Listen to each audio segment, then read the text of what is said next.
Hello friends, this is Bhavna here. Welcome to let's crack. आज की video में discuss करेंगे बाकी के क्वेश्चंस जो हमारे बचे हुए थे। हम 20 क्वेश्चन अब तक कर चुके हैं। सीडीपी के 10 क्वेश्चन और बचे हैं। ये पेपर है 22 दिसंबर का जो पेपर हुआ था 2021 में सीबीटी मोड में, यानी कंप्यूटर बेस्ड एग्जाम हुआ था। तो चलते हैं क्वेश्चंस पे। क्वेश्चंस को स्टार्ट करते हैं। Question number 21। Question number 21। A student with external locus of control would attribute his or her failure in the examination to। जिस बच्चे का लोकस ऑफ कंट्रोल एक्सटर्नल है, अगर वो एग्जाम में फेल हो जाता है तो वो किसको दोषी ठहराता है? एक विद्यार्थी जो नियंत्रण के बाहर अधिकारिता में विश्वास रखती है, परीक्षा में अपनी असफलता का कारण किसे बता सकती है? लैक ऑफ एबिलिटी, यानी वो कहता है कि मेरी एबिलिटी में ही कमी है, तो ऐसा तो बच्चा नहीं कहेगा क्योंकि उसका एक्सटर्नल लोकस ऑफ कंट्रोल है। लैक ऑफ प्रिपरेशन, कि मेरी प्रिपरेशन में ही कमी थी। फॉल्टी एटीट्यूड या बैड लक, इसका ऑप्शन होगा बैड लक, यानी जो बच्चा एग्जाम में फेल हो रहा है उसका लोकस ऑफ कंट्रोल एक्सटर्नल है, तो वो कहेगा कि मेरा लक ही खराब था, या टीचर ने पार्शियलिटी की, या मेरे साथ पक्षपात किया है, जेंडर बायसनेस हुआ है, इसलिए मैं पेपर में फेल हो गया। जिसका लोकस ऑफ कंट्रोल एक्सटर्नल है, यानी एक्सट्रिंसिक मोटिवेशन है जिसका। ठीक है, तो ऑप्शन नंबर 4 हमारा सही था। नेक्स्ट क्वेश्चन पे चलते हैं। Question number 22। Which of the following should be kept in mind while creating an effective environment in a progressive classroom। हमें अपने दिमाग में क्या रखना चाहिए जब हम एक एनवायरनमेंट क्रिएट कर रहे हैं, इफेक्टिव एनवायरनमेंट क्रिएट कर रहे हैं प्रगतिशील कक्षा में? Methods of arranging the material to encourage exploration. ये बात ठीक है कि मटेरियल को इस तरह अरेंज करेंगे कुछ ना कुछ एक्सप्लोर हो, कुछ ना कुछ इनोवेट हो। ठीक है। Ways of supporting students in risk taking, बच्चे अगर कुछ रिस्क ले रहे हैं तो उसमें उसे सपोर्ट करेंगे, वे कुछ ना कुछ एक्सपेरिमेंट करके देख रहे हैं। Putting student of some ability in one group, ये बात गलत है कि कुछ ही एबिलिटी वाले बच्चों को एक ग्रुप में रख दिया जाए, यानी इंटेलिजेंट का अलग ग्रुप बना दे और डल का अलग बना दे, तो ये बात गलत है। वेराइड मेथड ऑफ असेसमेंट, यानी आकलन के अलग अलग मेथड्स यूज करें, तो फर्स्ट भी ठीक है, सेकंड भी ठीक है और फोर्थ भी ठीक है। तो देखते हैं कौन से ऑप्शन में। ऑप्शन नंबर 3 में है, तो थर्ड हमारा यहाँ करेक्ट होता है।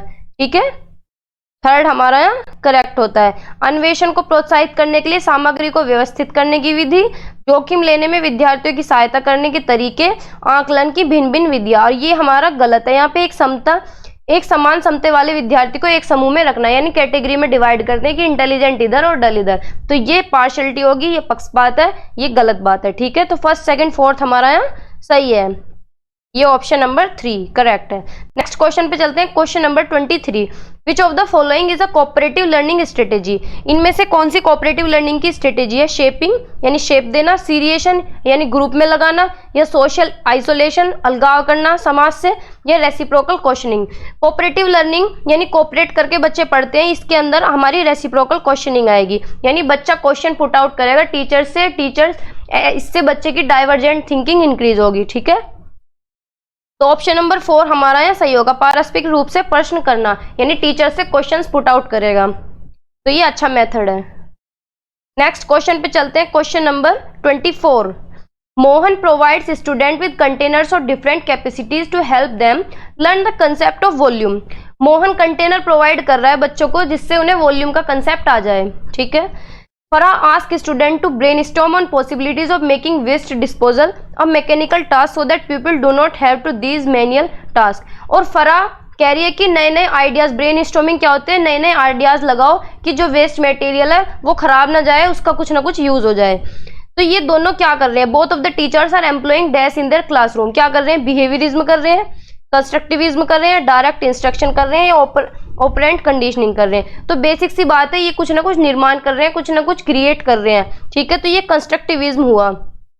ठीक है, हिंदी में भी पढ़ लेते हैं, रचनावाद को शो करता है। मोहन ने विद्यार्थी को आयतन की समझ बताने के लिए भिन्न भिन्न धारिताओं वाले बर्तन दिए।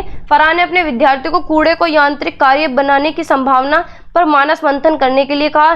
दोनों अध्यापक अपनी कक्षा में किस शिक्षण शास्त्रीय युक्ति का प्रयोग कर रहे हैं? तो वो कंस्ट्रक्ट कर रहे हैं। ठीक है, नॉलेज को किससे लिंक करके? एनवायरनमेंट से, यानी जो रिलेटेड चीज है हमारी रोजमर्रा की जिंदगी में जो चीजें होती हैं उनसे लिंक करके पढ़ा रहे हैं। ठीक है, मोहन तो वॉल्यूम का कंसेप्ट समझा रहा है उन्हें, और जो फराह है वो उन्हें कूड़े का जो कूड़ादान है उसमें से हम अच्छा मटेरियल कैसे निकाल सकते हैं ये सिखा रही है। ठीक है, तो ये रचनावाद है, कंस्ट्रक्टिविज्म है। Question number 25, assertion.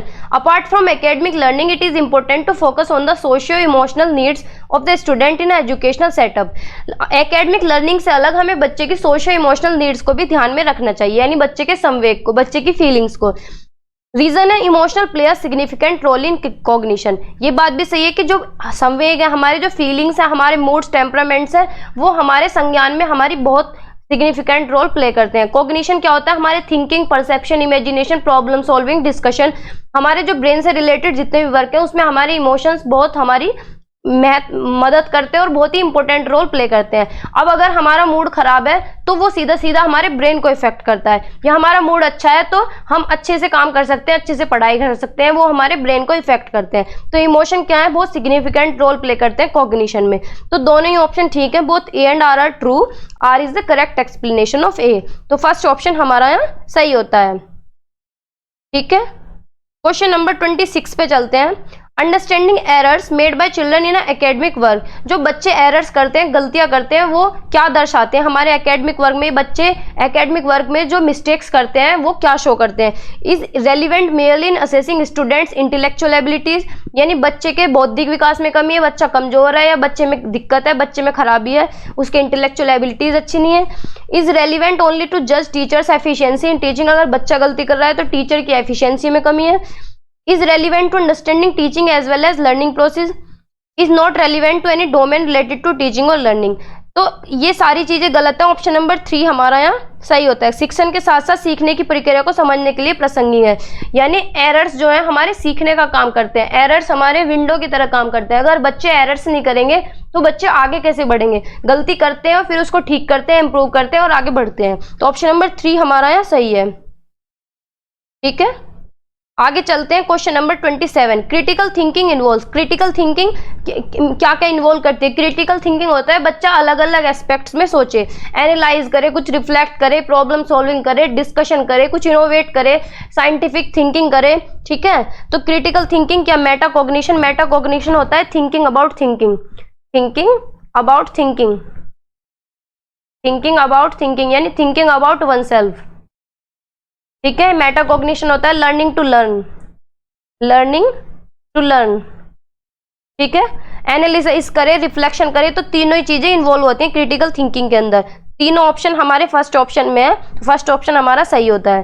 हिंदी में भी देख लेते हैं. निम्नलिखित में से समालोचनात्मक चिंतन में क्या शामिल है? परासंज्ञान, विश्लेषण, मनन. तीनों ही सही है. ठीक है, तो फर्स्ट ऑप्शन हमारा यहाँ सही होता है. Question number 28, Anita, teacher of 4th grade, is facing a situation in her class where several students are reporting boredom in ongoing theme. In this scenario she should. Anita जो है 4th क्लास की teacher है, वो उसे एक सिचुएशन फेस करनी पड़ रही है कि बच्चे बोर हो रहे हैं, जो वो थीम चला रही है. तो इस सिनेरियो में उसे क्या करना चाहिए? Ignore these students and continue teaching the same content. कि उन बच्चों को इग्नोर करे और उसी कंटेंट पे फोकस करे और उसी को कंटिन्यू करे. तो ये तो गलत बात है, वो बच्चे और भी बोर हो जाएंगे. Punish these students and report this to their parents. कि उन बच्चों को दंडित करे और उनके पेरेंट्स को रिपोर्ट करे कि तुम्हारे बच्चे ऐसा कर रहे हैं. Reflect on the content of lesson and methods of teaching.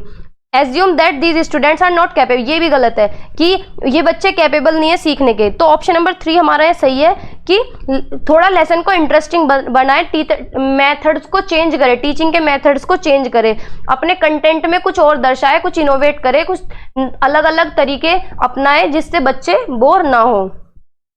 तो ऑप्शन नंबर 3 हमारा यहाँ सही है. पाठ में विषय वस्तु और पढ़ाने के तरीके पर पुनः चिंतन करें. ठीक है, तो ऑप्शन नंबर 3 हमारा ठीक है. अगर मेथड्स चेंज करेंगे तो बच्चे बोर नहीं होंगे. टीचिंग को इंटरेस्टिंग बना दें, उसके चेंज कर दें मेथड को, किसी और मेथड से पढ़ाने लगे.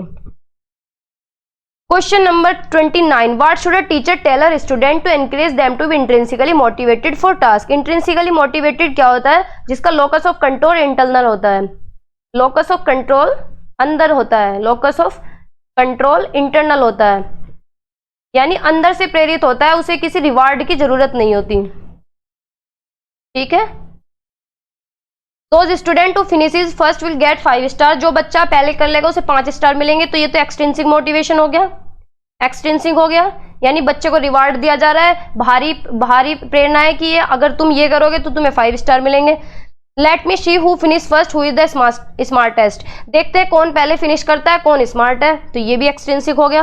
Working on this is so interesting, let's see what all we can learn in this activity. चलो करके देखते हैं इसमें क्या दिलचस्प है, इस एक्टिविटी को करके देखते हैं। तो ये हुआ इंट्रिंसिक, यानी बच्चे इसमें सीखेंगे, अंदर से प्रेरित होंगे कि देखेंगे इसमें क्या सीखते हैं, ठीक है।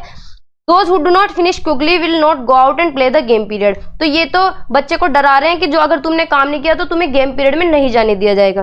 तो ऑप्शन नंबर 3 हमारा सही है। बाकी जो एग्जाम्पल है वो एक्सट्रिंसिक मोटिवेशन के हैं। एक्सट्रिंसिक मोटिवेशन वो होता है जिसका लोकस ऑफ कंट्रोल एक्सटर्नल हो, यानी बाहरी प्रेरणा हो, उसके अंदर बाहर से प्रोत्साहित हो, बस वो अंदर से प्रोत्साहित ना हो, वो रिवार्ड पे काम करता हो, ठीक है। नेक्स्ट क्वेश्चन पे चलते हैं। Question number 13, pace of learning is, सीखने की गति क्या है, dependent solely on personal factor, कि पर्सनल फैक्टर पे डिपेंड है, dependent solely on environmental factor, कि एनवायरमेंट पे डिपेंड है, depend on interaction of personal and environment factor, independent of both personal and environment factor. तो ऑप्शन नंबर 3 हमारा यहाँ सही होता है कि जो हमारी लर्निंग की स्पीड है वो हमारे पर्सनल फैक्टर पे भी डिपेंड करती है और हमारे एनवायरमेंटल फैक्टर पे भी डिपेंड करती है। तो ऑप्शन नंबर 3 हमारा यहाँ सही होता है, व्यक्तिगत और पर्यावरणीय कारकों की पारस्परिक क्रिया पर निर्भर, ठीक है। ऑप्शन नंबर 3 हमारा यहाँ सही है। आज की वीडियो में इतना ही, मिलते हैं नेक्स्ट वीडियो में। वीडियो कैसी लगी आपको कमेंट सेक्शन में जरूर बताएं। Thank you.